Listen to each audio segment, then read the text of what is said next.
Give thanks and praise, dissidents. Welcome back to the party. Got myself a little cowbellistic magics on hand. Scored this Mama Jama during the eclipse. This is quite a score for me. The timing, the alignment of it all. I'm so proud of myself. So thought I would share my new toy, big up myself a little bit, and the appropriateness of upgrading my cowbellistic spellcraft is oh so timely. It's oh so timely. There is a lot going on around the sixth position right now, around the you never see ITs, around the loyalists with a shadow of fear. They're being called upon. This is the Leich. This will be the English. This is the leash that they are expected to be summoned forth. And the march of the undead is very much upon us.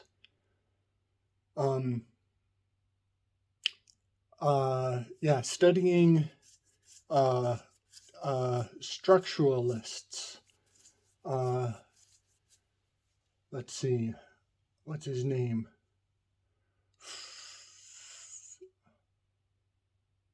Frederick. Wasn't it Frederick? No. Ferdinand de Saussure. They pronounce his name some kooky French fashion. It's the defender of sorcery. That's his real name. Frederick de Saussure. Saussure. It's defender of sorcery. And he's the one that put everybody off the path for the anagrams. And then Derda, I think it's Derda, comes and reconstructs all of it. And we got to look back at all of the anagrammatic truth of language. And a great amount of unveiling is coming forward. So there's a term, I know I sound like I'm way off in La La Land, but I have been on a very deep dive into language.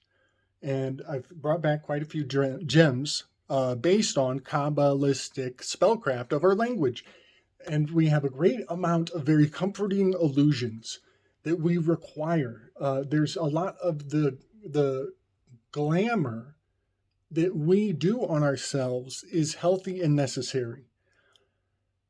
But as soon as you perceive it as the glamour of the self-deluding that we do, the fact that language is, in fact, an intoxicant that gives us a glimmer of the shimmer of the phenomenon of the realm.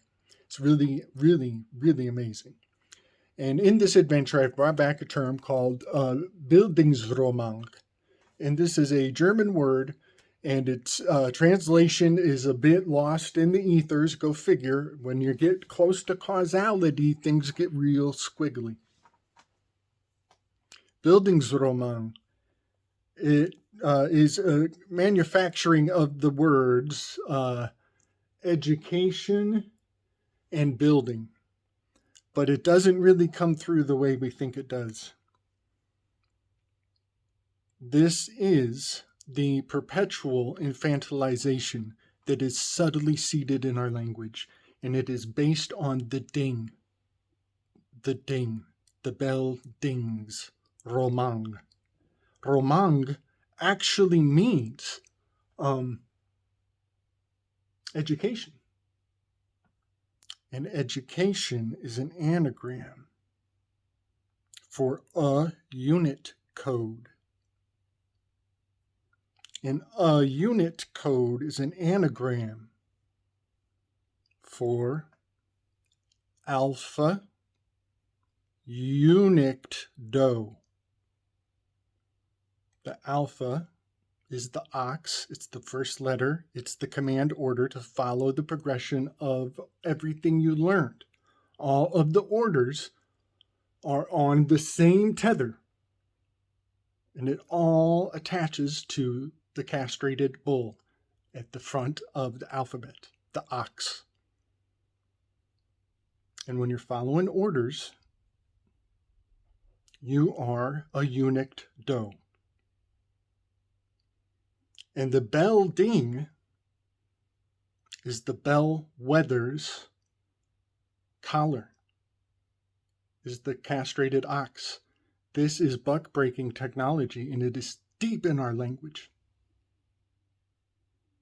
So when we hear the bell ding, we have been Pavlovianly designed to close our books, change the subject, stop thinking, get up, move into child traffic to struggle to get to class, to struggle through class. Class struggle, child traffic, bell ding, stop thinking, ding, ding, ding, ding, ding. Following orders. We're following orders.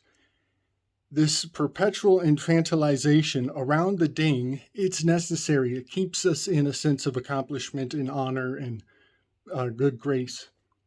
It's necessary. But it's also something we should not be in denial of, especially to our own detriment. All right, I'm going way off the deep end, y'all. We're going way off the deep end. We're leaving the territories Enneagram thing aside. If you guys want to, you can do exactly what I did with the territories map onto the Enneagram. You can do the same thing on the world map. It expands micro macro. Okay. We're going to a new level in the Enneagram. I want to give a metaphor for what I'm aiming at here. So when I did the Enneagram onto the symposium, I was able to find the implicit information, not explicit, not what's in the public. I found what was in the private, hiding behind the characters. Over their shoulders, like a little angel, is a muse, whispering, informing them, giving them inspiration, structuring and shaping their bias. 9 muses. 7 dudes with the 8th interloper, told by the 9th character at the top, Plato. I'm going to do the same thing I did with the symposium, which was characters sitting in a order, in a positional structure. I'm going to do the same thing on the numbers of the Enneagram, 1 through 9, and I'm going to inform the 1 through 9, like an angel over the shoulder of each number is going to be the prime number. So we're treating the prime numbers as the covert, private, implicit muse that is informing the regular numbers 1 through 9 on the public-facing side. So the primes become the muse behind the explicit 1 through 9. Okay? Hang in there with me.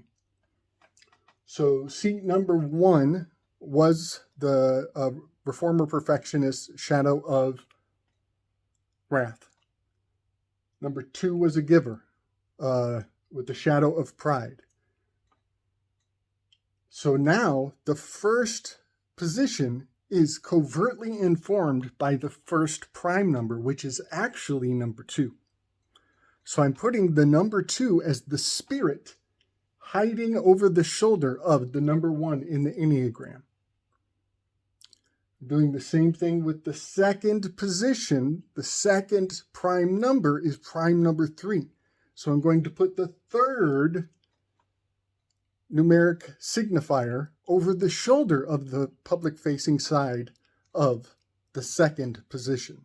So what I'm doing is I'm treating 1 through 9 as a public-facing side. I'm treating the primes as a private-facing side. Private facing side. We're going to have some fun with this. I think I'm going to call this one pretty short because I have a long string of reasoning to drag everybody through. I don't want to make any mistakes. I want to make this as simple as I possibly can. But first, I just want to maybe seed. Give thanks and praise. I want to seed everybody's consciousness with a fascinating, two-sided synchronicity. All along this project, my dry erase board on the Enneagram has been right next to a very significant piece of art for my family, John Lennon's gravesite. This is the Imagine. It may not be his gravesite. This might be on the sidewalk where he was killed. Pretty creepy. When you change the I, the beginning of Imagine, I is the 9th letter. When you change it to an R, which is the 18th letter, the word Imagine becomes an anagram for Enneagram. We're going to have some fun with this. All right, to be continued. Bless up.